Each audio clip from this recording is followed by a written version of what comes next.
कीर्तिपुरको डाँडामा बसेर ल्यापटप चलाएर महिनाको लाखौं कमाउने सपना पूरा गराउनको लागि मैले आफ्नो युट्युब च्यानल खोलेकी छु र यो युट्युब च्यानलमा तपाईहरुले सबैले सब्स्क्राइब गरेर मलाई साथ दिनु होला र यो मेरो युट्युब च्यानलको जिंगल हो। यो जिंगल कस्तो लाग्यो तपाईहरुले कमेन्ट पनि गर्न सक्नुहुनेछ र मैले अब मेरो आफ्नो युट्युब च्यानल मार्फत मेरो आफ्नो भनाइहरु र मेरो ब्लगहरु, मेरो दैनिकी कामहरु र मैले के गरे र के गर्दै आए र के गरिरहेकी छु भन्ने विषयहरु मैले आफ्नो युट्युब च्यानल मार्फत तपाईहरुलाई प्रस्ताउने छु र आजै मेरो रजनी स्याङ्बो युट्युब च्यानललाई सब्स्क्राइब गर्नु भएको छैन भने प्लिज सब्स्क्राइब गरेर साथ सपोर्ट गरिदिनु होला र म पनि तपाईहरु जस्तै कन्टेन्ट क्रिएटर बनेर आफ्नो युट्युब च्यानललाई अगाडि बढाउन चाहन्छु र नेपालमा नेताहरूले भाषण चाहिँ दिनुहुन्छ हैन।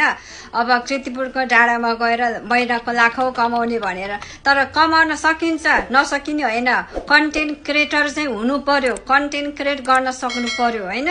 त्यो गर्न सक्यो भने हामीले फेसबुक, टिकटक अनि युट्युब अनि पेजहरुबाट पैसा कमाउन सकिन्छ, नसकिने होइन। तर नेपालमा चाहिँ मोनिटाइज गराउनु पर्यो नेताज्यूहरु, भाषण मात्रै होइन।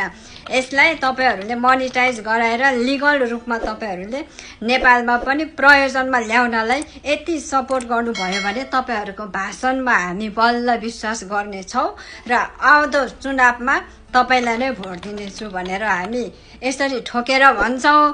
तर नेपालमा मोनिटाइज नभएर नै हामी विदेशिनु परेको छ। युट्युब मात्रै मोनिटाइज हुन्छ हैन। फेसबुक र पेज अनि फेसबुक पेज अनि टिकटक चाहिँ मोनिटाइज हुन सकेको छैन नेपालबाट।